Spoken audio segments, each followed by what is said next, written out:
The ledge. Go on, Kressner said again. Look in the bag. We were in his penthouse apartment, 43 stories up. The carpet was a deep-cut pile, burnt orange.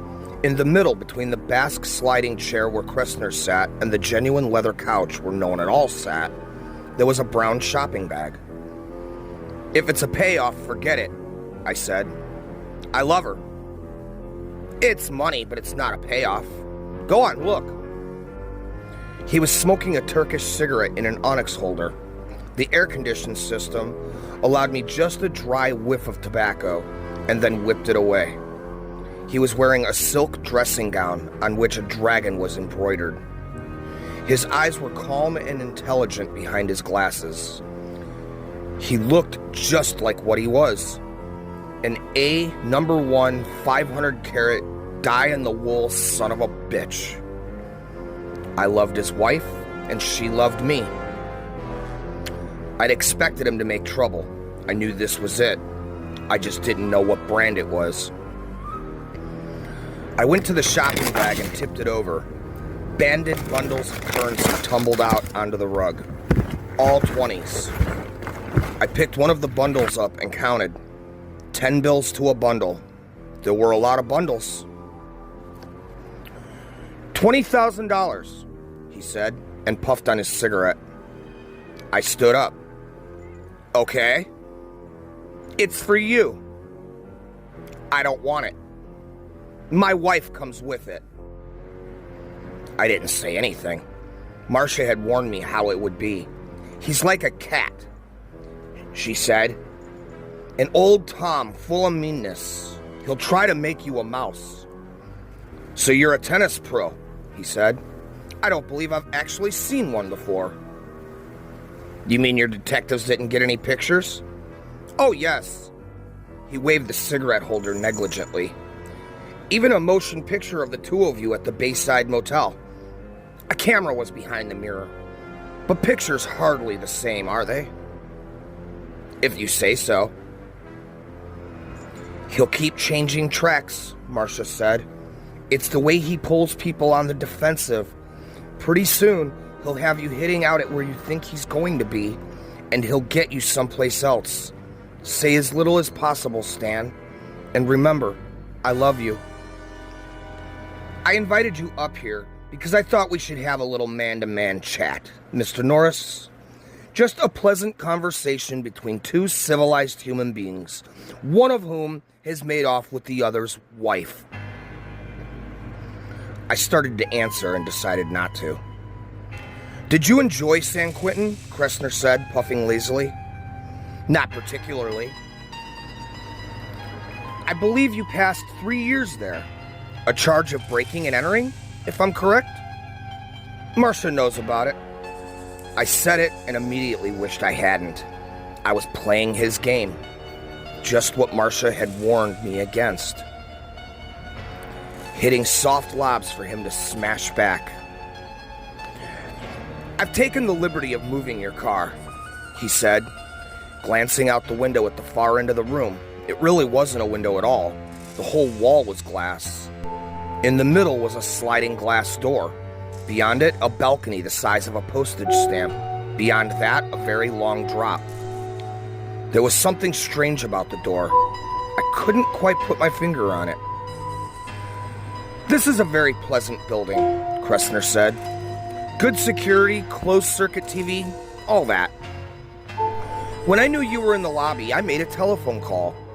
An employee then hotwired the ignition to your car and moved it from the parking area here to a public lot several blocks away. He glanced up at the modernistic sunburst clock above the couch. It was 8:05.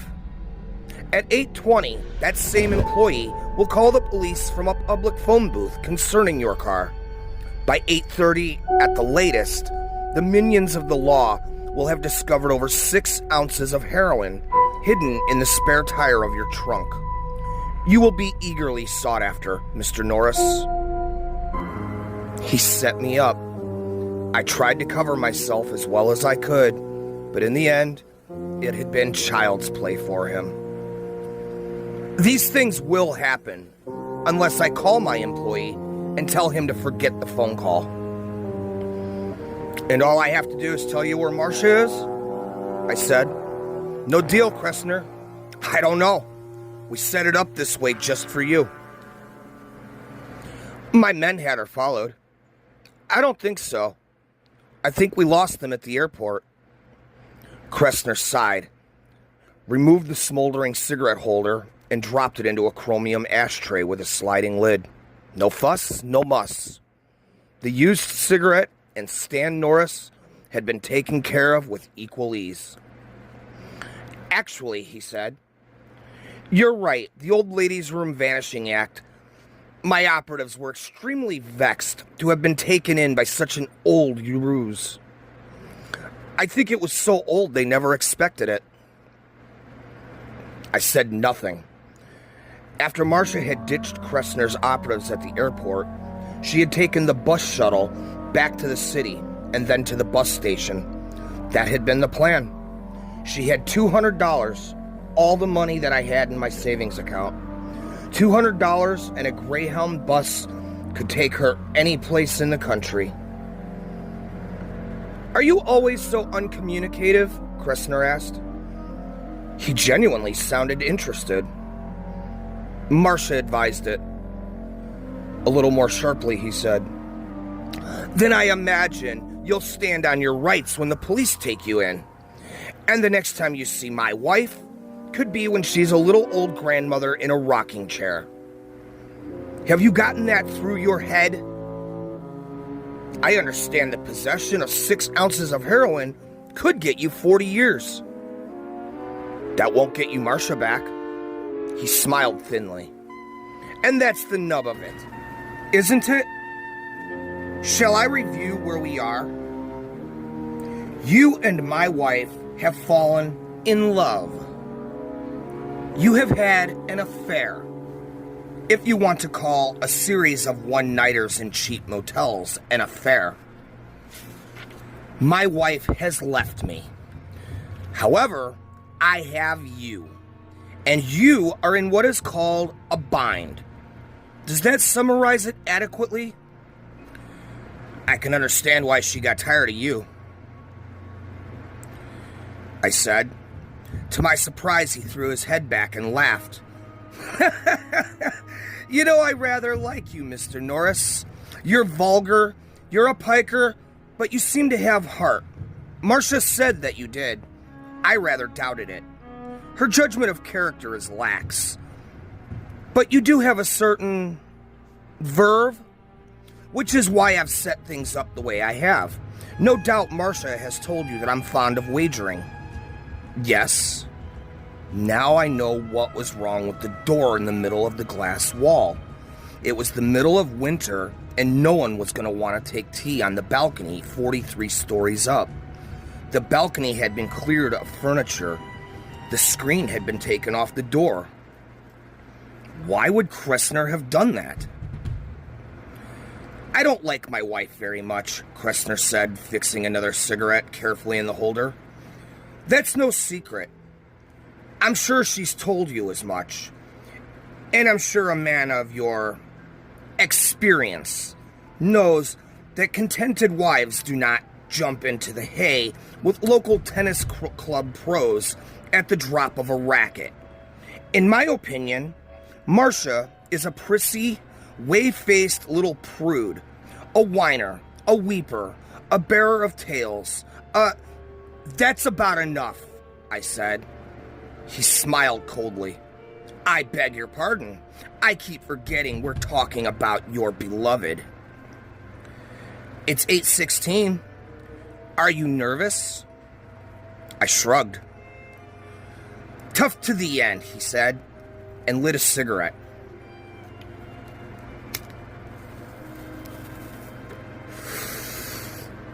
At any rate, you may wonder why, if I dislike Marcia so much, I do not simply give her her freedom. No, I don't wonder at all. He frowned at me. You're a selfish, grasping, egocentric son of a bitch. That's why. No one takes what's yours, Not even if you don't want it anymore.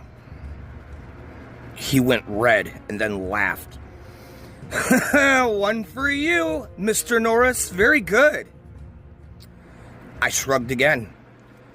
I'm going to offer you a wager. If you win, you leave here with the money, the woman, and your freedom. On the other hand, if you lose your life. I looked at the clock. I couldn't help it. It was 8:19. All right, I said. What else? It would buy time. At least, time for me to think of a way to beat it out of here, with or without the money. Kressner picked up the telephone beside him and dialed a number. Tony, Plan 2. Yes. He hung up. What's Plan 2? I asked. I'll call Tony back in 15 minutes. He will remove the offending substance from the trunk of your car and drive it back here. If I don't call, he will get in touch with the police. Not very trusting, are you? Be sensible, Mr. Norris. There is $20,000 on the carpet between us. In this city, murder has been committed for 22 cents. What's the bet? He looked genuinely pained. Wager, Mr. Norris. Gentlemen make wagers. Vulgarians place bets. Whatever you say. Excellent. I've seen you looking at my balcony. The screen door's off. Yes, I had it taken off this afternoon. What I propose is this. That you walk around my building on the ledge that juts out just below penthouse level. If you circumnavigate the building successfully, the jackpot is yours. You're crazy. On the contrary, I have proposed this wager to 6 people 6 times during my dozen years in this apartment. 3 of the 6 were professional athletes, like you. One of them was a notorious quarterback, famous more for his TV commercials than his passing game. 1, a basketball player. 1, a rather famous jockey who made an extraordinary yearly salary and who was also afflicted with extraordinary alimony problems. The other 3 were more ordinary citizens who had differing professions, but 2 things in common: a need for money and a certain degree of body grace. He puffed his cigarette thoughtfully, then continued. The wager was declined 5 times out of hand. On the other occasion, it was accepted. The terms were $20,000 against 6 months' service to me. I collected. The fellow took one look over the edge of the balcony and nearly fainted. Kressner looked amused and contemptuous. He said everything down there looked so small. That was what killed his nerve. What makes you think... He cut me off with an annoyed wave of his hand. Don't bore me, Mr. Norris. I think you'll do it because you have no choice. It's my wager on one hand, or 40 years in San Quentin on the other. The money and my wife are only added fill-ups indicative of my good nature. What guarantee do I have that you won't double-cross me? Maybe I do it and find out you called Tony and told him to go ahead anyway. He sighed. You are a walking case of paranoia, Mr. Norris. I don't love my wife. It is doing my storied ego no good at all to have her around. $20,000 is a pittance to me. I pay 4 times that every week to be given to police bagmen. As for the wager, however, his eyes gleamed. This is beyond price.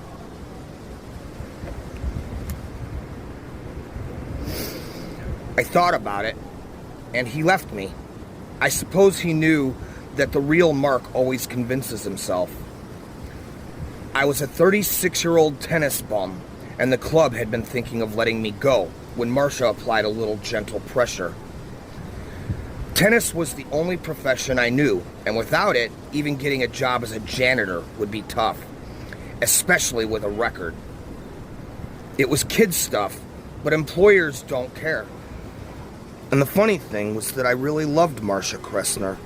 I had fallen for her after 2 9 o'clock tennis lessons, and she had fallen just as hard for me. It was a case of Stan Norris luck, all right.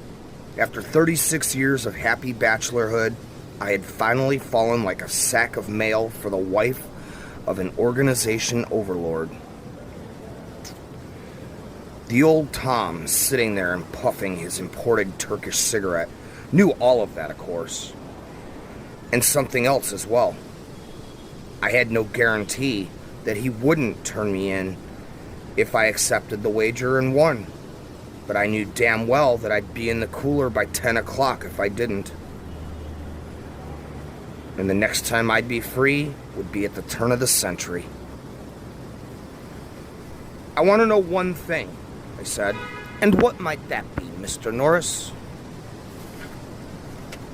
Look me right in the face and tell me if you're a welcher or not. He looked at me directly. Mr. Norris, he said quietly, I never welch. All right, I said. What other choice was there? He stood up, beaming. Excellent, really excellent. Approach the door to the balcony with me, Mr. Norris. We walked over together. His face was that of a man who had dreamed this scene 100 times and was enjoying its actuality to its fullest. The ledge is about 5 inches wide, he said dreamily. I've measured it myself. In fact, I've stood on it, holding on to the balcony, of course. All you have to do, lower yourself over the wrought iron railing. You'll be about chest high, but of course, beyond the railing, there are no hand grips. You'll have to inch your way along, being careful not to overbalance. My eye flashed suddenly on something else outside the window. Something that made my blood temperature sink several degrees. It was a wind gauge. Kressner's apartment was quite close to the lake, and it was high enough so that there were no higher buildings to act as a windbreak. The wind would be cold, and it would cut like a knife. The needle was standing at 10 pretty steadily, but a gust would send the needle almost up 25 or a few seconds before dropping off. Ah, I see you noticed my wind gauge, Kressner said joyfully. Actually, it's the other side which gets the prevailing wind, so the breeze may be off a little stronger on that side, but actually that is fairly still night. I've seen evenings when the wind gusts up to 85. You can actually feel the building rock a little. A bit like being on a ship in a crow's nest. And it's quite mild for this time of year. He pointed, and I saw the lighted numerals atop a bank skyscraper. They said it was 44 degrees, but with the wind, that would have made the chill factor somewhere in the mid-20s. Have you got a coat? I asked. I was wearing a light jacket. Alas, no. The lighted figures on the bank switched to show the time. It was 8:32. And I think you better get started, Mr. Norris, so I can call Tony and tell him to put Plan 3 into effect. A good boy, but a bit apt to be impulsive. You understand. I understood all right. Too damn well. But the thought of being with Marcia, being free from Kressner's tentacles with enough money to get started at something, made me push that sliding glass door aside and step out onto the balcony. It was cold and damp, and the wind ruffled my hair into my eyes. "Bonjour," Kressner said behind me. But I didn't bother to look back. I approached the railing. But I didn't look down. Not yet. I began to do deep breathing. It's not really an exercise at all, but a form of self-hypnosis. With every inhale, exhale, you throw a distraction out of your mind until there's nothing left but the match ahead of you.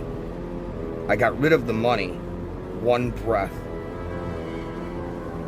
Kressner himself with two.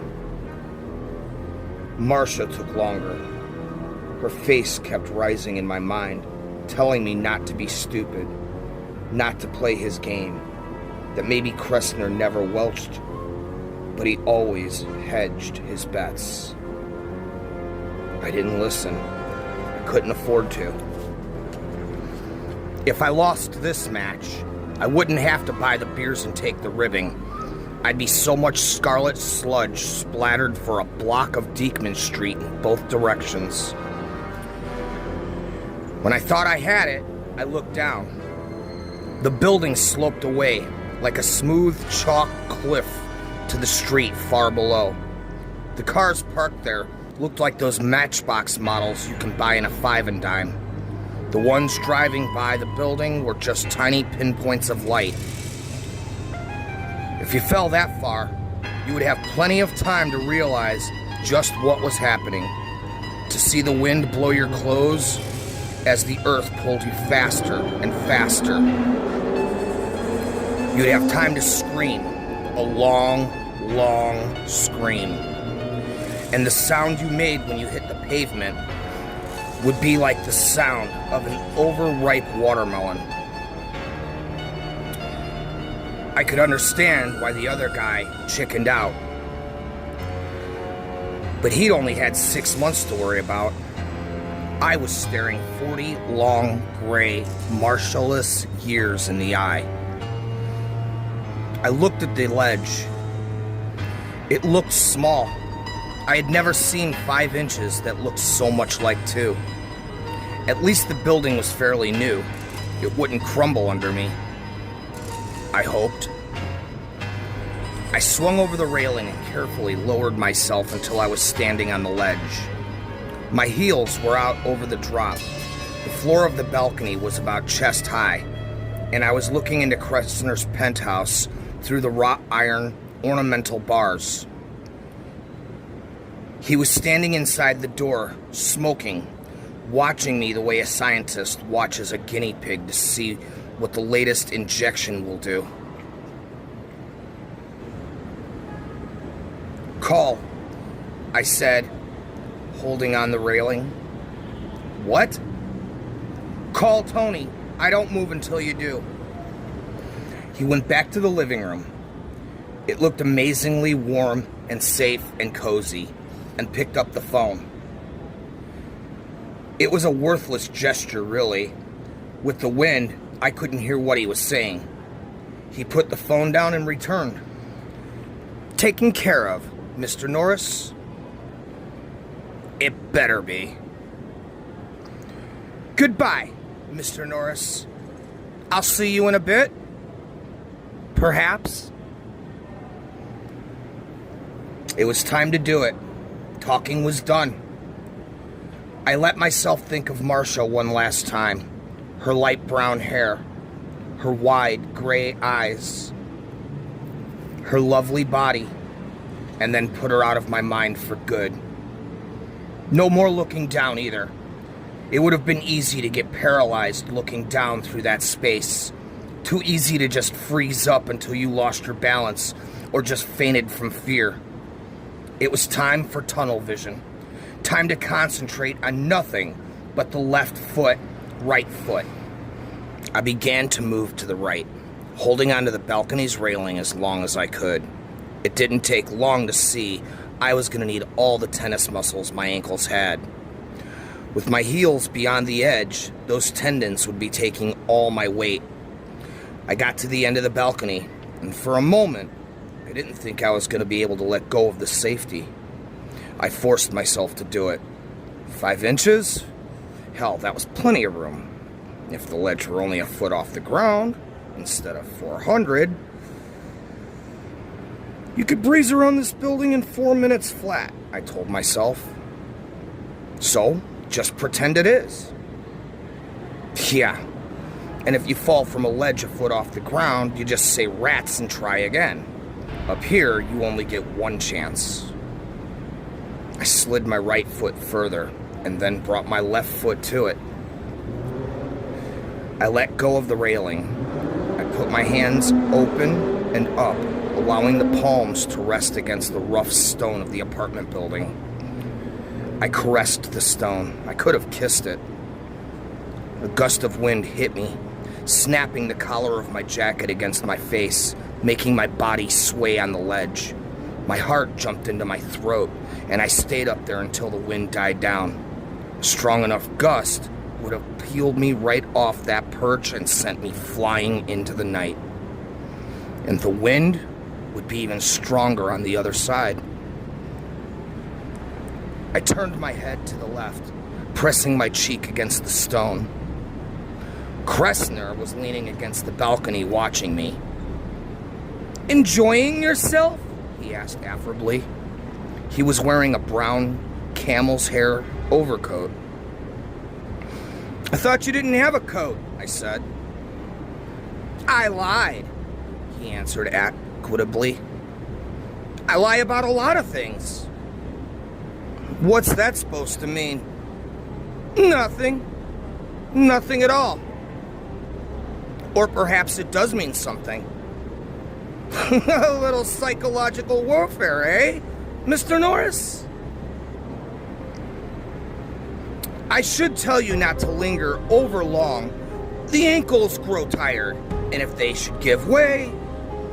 He took an apple out of his pocket and bit into it, and then he tossed it over the edge.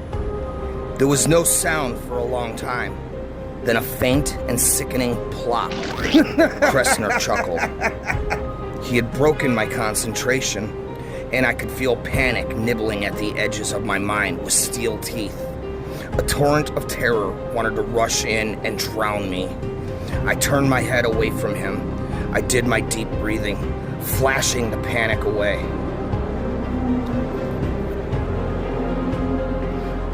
I was looking at the lighted bank sign, which now said 846. Time to save at Mutual. By the time the light numbers read 849, I felt that I had myself under control again. I think Kressner must have decided I'd frozen, and I heard a sardonic patter of applause when I began to shuffle towards the corner of the building again. I began to feel cold. The lake had wetted the edge of the wind. Its calm dampness bit at my skin like an auger. My thin jacket billowed out behind me as I shuffled along. I moved slowly, cold or not. If I was going to do this, I would have to take it slowly and deliberately. If I rushed, I would fall. The bank clock read 8:52 when I reached the corner. It didn't appear to be a problem. The ledge went right around, making a square corner. But my right hand told me that there was a crosswind, that if I got caught leaning the wrong way, I would take a very long ride very quickly. I waited for the wind to drop, but for a long time it refused, almost as though it were Kressner's willing ally. It slapped against me with vicious, invisible fingers, prying and poking and tickling. At last, after a particularly strong gust had made me rock on my toes, I knew that I could wait forever, and the wind would never drop all the way off. So the next time it sank a little, I slipped my right foot around, clutching both walls with my hands. Made the turn. The crosswind pushed me 2 ways at once, and I tottered. For a second, I was sickeningly sure that Kressner had won his wager. Then I slid a step further along and pressed myself tightly against the wall. A held breath slipping out of my dry throat. That was when the raspberry went off, almost in my ear. Startled, I jerked back to the very edge of balance. My hands lost the wall and pinwheeled crazily for balance. I think that one of them had hit the stone face of the building and I would have been gone. But after what seemed like an eternity, gravity decided to let me return to the wall instead of sending me down to the pavement 43 stories below. My breath sobbed out of my lungs in pained whistle. My legs were rubbery. The tendons in my ankles were humming like high-voltage wires. I had never felt so mortal. The man with the sickle was close enough to read over my shoulder. I twisted my neck, looked up, and there was Kressner, leaning out of his bedroom window 4 feet above me. He was smiling, and in his right hand, he had a New Year's Eve noisemaker. "Just keeping you on your toes," he said. I didn't waste my breath. I couldn't have spoken above a croak anyway. My heart was thudding crazily in my chest.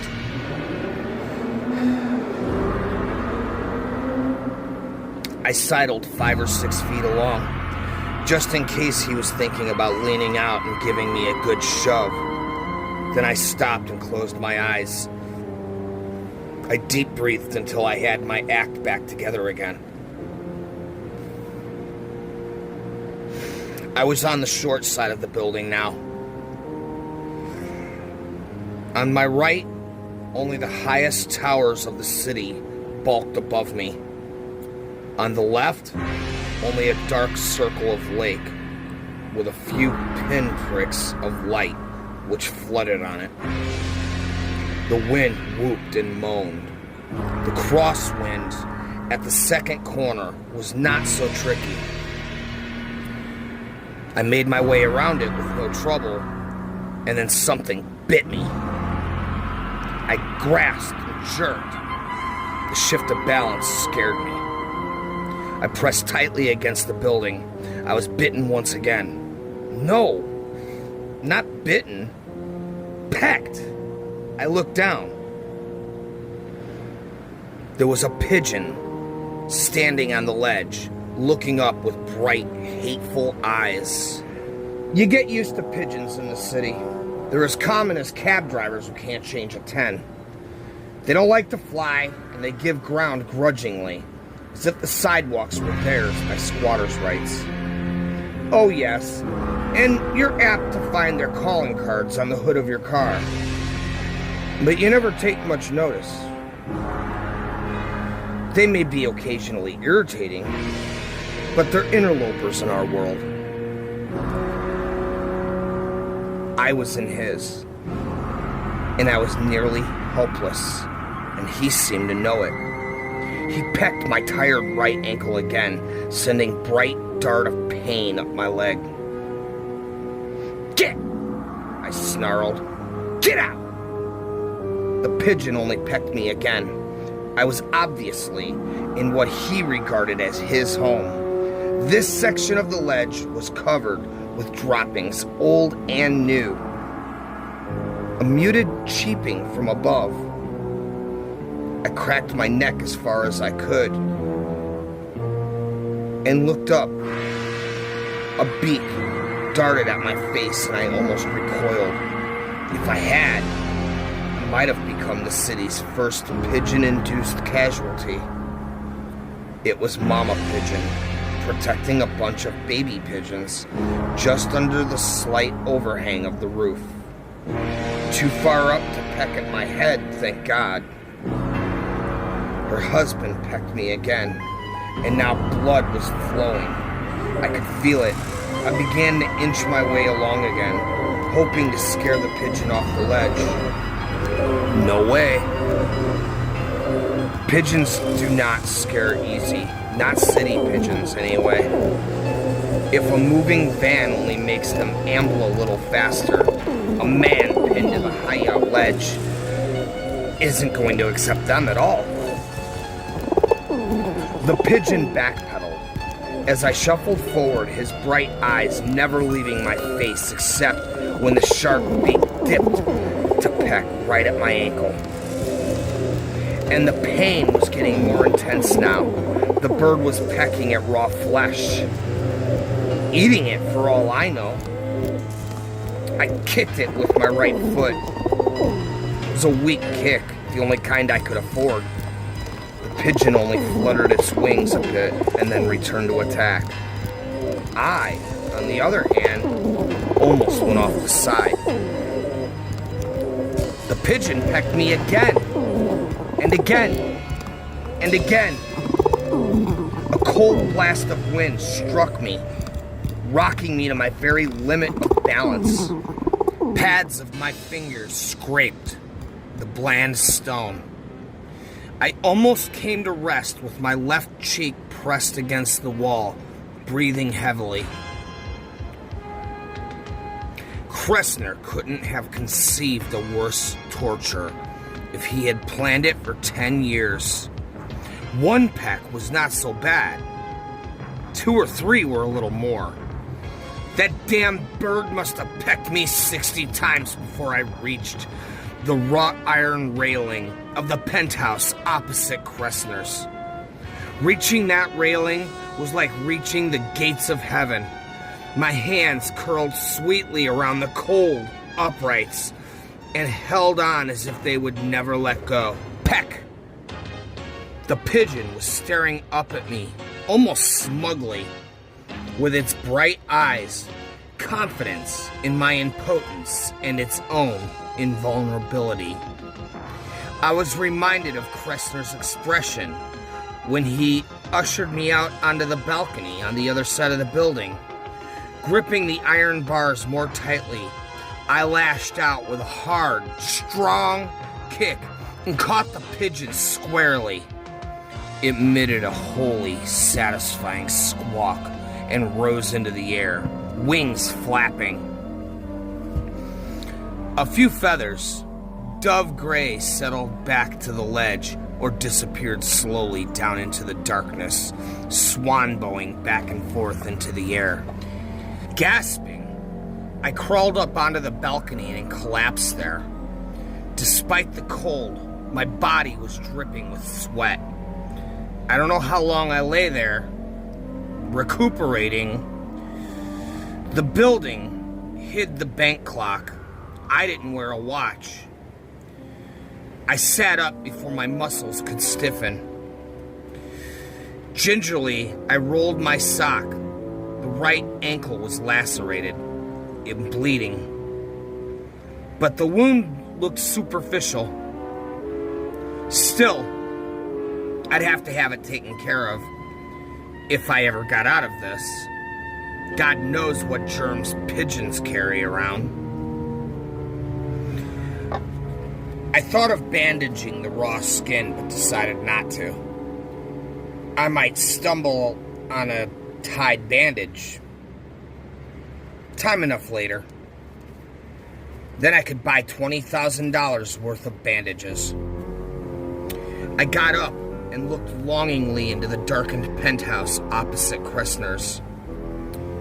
Barren, empty, unlived in. The heavy storm screen was over the door. I might have been able to break in, but that would have been forfeiting the bet, and I had more to lose than money. When I could put it off no longer, I slipped over the railing and back onto the ledge. The pigeon, a few feathers worse for wear, was standing below his mate's nest, where the guano was thickest, eyeing me balefully. But I didn't think he'd bother me, not when he saw I was moving away. It was very hard to move away. Much harder than it had been to leave Kressner's balcony. My mind knew I had to, but my body, particularly my ankles, was screaming. That it would have been folly to leave such a safe harbor, but I didn't leave. With Marcia's face in the darkness urging me on, I got to the second short side, made it around the corner, and shuffled slowly across the width of the building. Now that I was getting closer, there was an almost ungovernable urge to hurry, to get it over with. But if I hurried, I would die. So I forced myself to go slowly. The crosswind almost got me again on the fourth corner, and I slipped around it thanks to luck rather than skill. I rested against the building, getting my breath back. But for the first time, I knew I was gonna make it, that I was gonna win. My hands felt like half-frozen steaks. My ankles hurt like fire, especially the pigeon-pecked right ankle. Sweat kept trickling into my eyes, but I knew I was gonna make it. Halfway down the length of the building, warm yellow light spilled out of Kressner's balcony. Far beyond, I could see the bank sign, glowing like a warm welcome home banner. It was 10:48, but it seemed that I had spent my whole life on those 5 inches of ledge. And God help Kressner if he tried to welch. The urge to hurry was gone. I almost lingered. It was 11:09 when I put my right hand on the wrought iron balcony. Then my left. I hauled myself up, wriggled over, collapsed, and thankfully on the floor. And then I felt the cold steel muzzle of a .45 against my temple. I looked up and I saw a goon ugly enough to stop Big Ben in his clockwork. He was grinning. "Excellent!" Kressner's voice said from within. "I applaud you, Mr. Norris." He proceeded to do just that.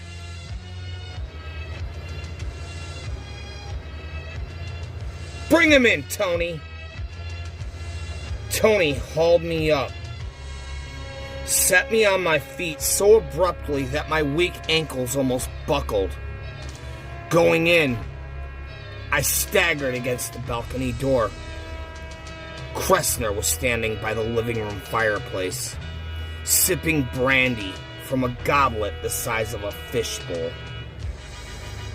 The money had been replaced in the shopping bag, and I still stood in the middle of the burnt orange rug. I caught a glimpse of myself in a small mirror on the other side of the room. The hair was disheveled, the face pallid, except for 2 bright spots of color on the cheeks. The eyes looked insane. I got only a glimpse, because the next moment, I was flying across the room. I hit the Basque chair and fell over it, pulling it down on top of me, losing my wind. When I got some of it back, I sat up and managed, "You lousy welcher. You had it planned." "Indeed I did," Kressner said, carefully setting his brandy on the mantel. "But I'm not a welcher." "Mr. Norton, indeed, no. Just an extremely poor loser. Tony is here only to make sure you don't do anything ill-advised." He put his fingers under his chin and tittered. Just a little. He didn't look like a poor loser. He looked more like a cat with a canary, its feathers on its muzzle. I got up, suddenly feeling more frightened than I had on the ledge. "You fixed it," I said slowly. "Somehow. You fixed it." "Not at all. The heroin has been removed from your car. The car itself is back in the parking lot. The money is over there. You may take it and go." "Fine," I said. Tony stood by the glass door to the balcony, still looking like a leftover from Halloween. The .45 was in his hand. I walked over to the shopping bag, picked it up, and walked towards the door on my jittery ankles, fully expecting to be shot down in my tracks. But when I got the door open, I began to have the same feeling I'd had on the ledge when I rounded the fourth corner. I was gonna make it. Kressner's voice, lazy and amused, stopped me. "You don't really think the old ladies' room dodge fooled anyone, do you?" I turned back slowly, the shopping bag in my arms. "What do you mean?" "I told you I never welch, and I never do. You won 3 things, Mr. Norris. The money, your freedom, my wife. You have the first 2. You can pick up the third at the county morgue." I stared at him, unable to move, frozen in the soundless thunderclap of shock. "You didn't really think I'd let you have her?" he asked, pityingly. "Oh no. The money, yes. Your freedom, yes. But not Marcia. Still, I don't welch." "And after you've had her buried?" I didn't go near him. Not then. He was for later. I walked towards Tony, who looked slightly surprised, until Kressner said in a bored voice, "Shoot him, please." I threw the bag of money. It hit him squarely in the gun hand, and it struck him hard. I hadn't been using my arms or wrists out there, and they're the best part of my tennis player. His bullet went into the burnt orange rug, and then I hit him. His face was the toughest part of him. I yanked the gun out of his hand and hit him across the bridge of the nose, right with the barrel. He went down with a very single weary grunt. Ugh! A lot like Rondo Hatton. Kressner was almost out the door when I snapped a shot over his shoulder and said, "Stop right there, or you're dead." He thought about it and he stopped. When he turned around, his cosmopolitan, world-weary act had curled a little, right around the edges. It curled a little more when he saw Tony on the floor choking on his own blood. "She's not dead," he said quickly. I had to salvage something, didn't I?" He gave me a sick, cheese-eating grin. "I'm a sucker, but I'm not that big of a sucker," I said. My voice sounded lifeless, like it was dead. "Why not? Marcia had been my life, and this man had put her on the slab." With a finger trembling slightly, Kressner pointed at the money, tumbled across Tony's feet. That, he said, "that's chicken feed. I can get you 100,000, or 2, or 5, or how about 1 million? All of it in a Swiss bank account. How about that? How about..." "I'll make you a bet," I said slowly. He looked from the barrel of the gun to my face. A bet," I repeated. "Not a wager, just a plain old bet. I'll bet you that you can't walk around this building on that ledge out there." His face went dead pale. For a moment, I thought he was gonna faint. You, he whispered. These are the stakes, I said in my dead voice. If you make it, I'll let you go. How's that? No, he whispered. His eyes were hung, staring. Okay, I said, and I cocked the pistol. No, wait, he said, holding out his hands. No, don't, all right. He licked his lips. I motioned with the gun, and he preceded me out onto the balcony. You're shaking, I told him. That's gonna make it harder. 2 million, he said. He couldn't get his voice above a husky whine. 2 million unmarked bills. No, I said. Not for 10 million. But if you make it, you go free. I'm serious. A minute later, he was standing on the ledge. He was shorter than I. You could just see his eyes over the edge. Wide and beseeching. His white-knuckled hands gripping the iron rail like prison bars. Please, he whispered. Anything. You're wasting time, I said. Takes it out of the ankles. But he wouldn't move. Not until I had put the muzzle of the gun against his forehead. Then he began to shuffle, slightly to the right. I glanced up at the bank clock. It was 11:29. I didn't think he was going to make it. Not at first. Not to that first corner. He didn't want to budge at all.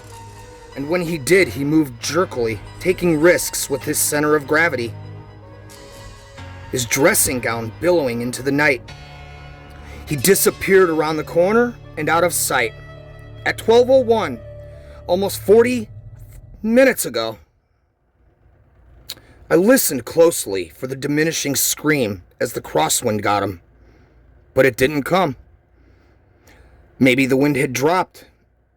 I do remember thinking that the wind was on his side out there when I was outside on that ledge. Or maybe he was just lucky. Maybe he's out on the other balcony now, quivering in a heap, afraid to go any further. But he probably knows that if I catch him there when I break into the other penthouse, I'll shoot him down like a dog. And speaking of the other side of the building, I wonder how he likes that pigeon. Was that a scream? I don't know. It might have been the wind. It doesn't matter. The bank clock says 12:44. Pretty soon I'll break into the other apartment and check the balcony. But right now, I'm just sitting here on Kressner's balcony with Tony's .45 in my hand, just on the off chance that he might come around that last corner with his dressing gown billowing out behind him. Kressner says he never welched on a bet, but I've been known to.